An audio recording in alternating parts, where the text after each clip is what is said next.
السلام عليكم ورحمة الله وبركاته وأنا السلام يا دمان downline كيجا سارline كيجا everybody وضلني ندوق إنه رستو دمانتي وأنا السلام يا سلام الله عليك وتبارك اللبات سيدي تبارك التحنا هاي تبارك اللبات أيام أنت كذا كلنا waxaan rajeynayaa kii hore inaan layligiis ka soo shaqayseen oo aad diyaariseen sababta idin wada ama dhibaatada idin haysa riyada aad rabtaan ku noolaataan iyo visionkiina aragtidiina qaabka rabtaan u noolaataan aad diyaariseen ayaan jeclahay haddana waxaan wadaagaynaa insha Allah tababarka dhagax dhiga labaad ayaan qaadanaynaa dhagax dhiga labaad waxa la yiraahdaa commitment ka go'naansho qofka ay ka go'an tahay waxyaabaha uu yiri riyas waxa marka hore waxa sheegtay dhibaato ku hayso xagga nolosha ku hayso oo ilaahan inay ku hayso dakhli yari inay ku hayso caafimaad qoyska inaad ku qanacsaneen sidoo hadda yahay inaad ahayn qof wax gal ah oo bulshada wax u tari kara inaad ahayn ayaad xustay oo masaajid aan dhisi karin jid aan dhisi karin ceel aan qodi karin isla markaasna aad rajaynaysid dhammaan awoodahaasi inay yeelato oo maalinta dunida ka tagaysa aan noqotid qof bulshada wax u soo kordhiyay dhibaatada ka yaray isla markaasna naqday qof ilaahay raali ka yahay asiguna bini aadamkuna ay raali ka noqdeen raadiyata mardiya naf oo ilaahay raali ka yahay adoo ah inaad dunidan ka baxdo that's the vision aragtida aad sheegtay taas way dreamkin waxa weeye gurigii gaarigii dalxiiskii dhammaan nimcada rabtay qoyskaaga iyo sidoo kale bulshada waxyaabaha rabtay inaad u gasho ama aad ka tarto oo aad xaliso okay haddaba haddii aad maxayd go'aankaasi ama ballantaasi aad gashay waxay u baahan tahay ku adkaysasho ay u baahan tahay ballantu waxyaabaha iskama fulaan waxay u baahan yihiin lagu adkaysto taasi ay waxa la yiraahdaa commitment ka go'naasho qofka ay ka go'an tahay waxa uu yiri inuu qabto waa muhiim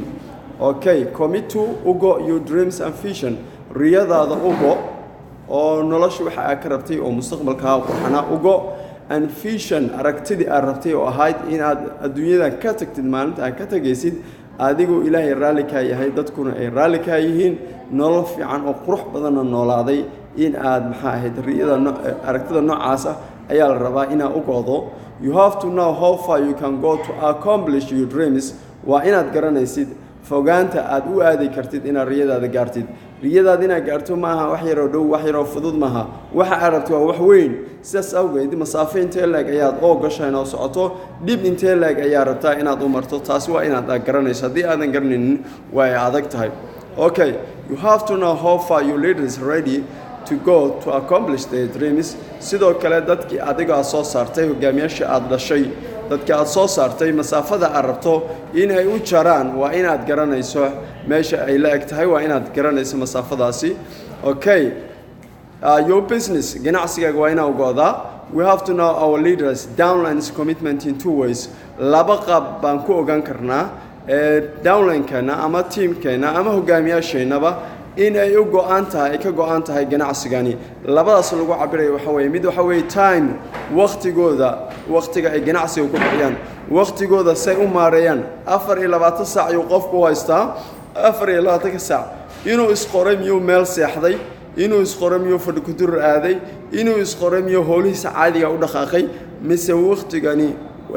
shaqadani waqti macquul ah ayuu geliyay halkan markuu joogo wax baranayo kaliya ma aha shaqada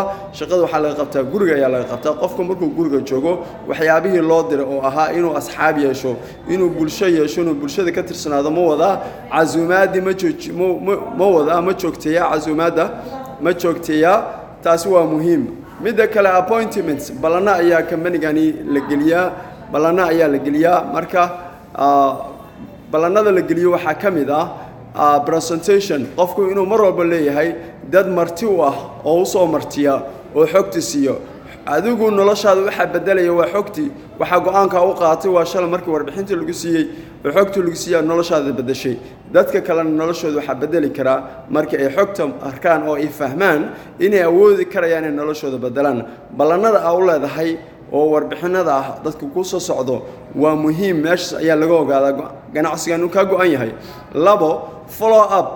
sidoo kale dadka warbixinta siisay ma joogtaysaa dib u xiriiraysaa ilaa ay xaqiiqda ay ka ogaadaan ilaa ay run iyo been ay kala gartaan ilaa ay ka fahmaan cabsida haysa ilaa ay ka dayso ilaa su'aalaha ay qabaan oo dhan looga jawaabo qofka ma keentaa oo ma tiraahdaa nin wax badan baa ku dhimay xog badan ma ku dhiman inta yar aad maqasho waa in yaroo kooban xogta inta ka badan saayso mise waxa weeye marba hadaa warbixinsiisa waxaad tirahdaa qofkaasi warku waa u sheegay akhbaartu waa gaarsiiyey wax igu dhimanna ma leh miyaad tirahdaa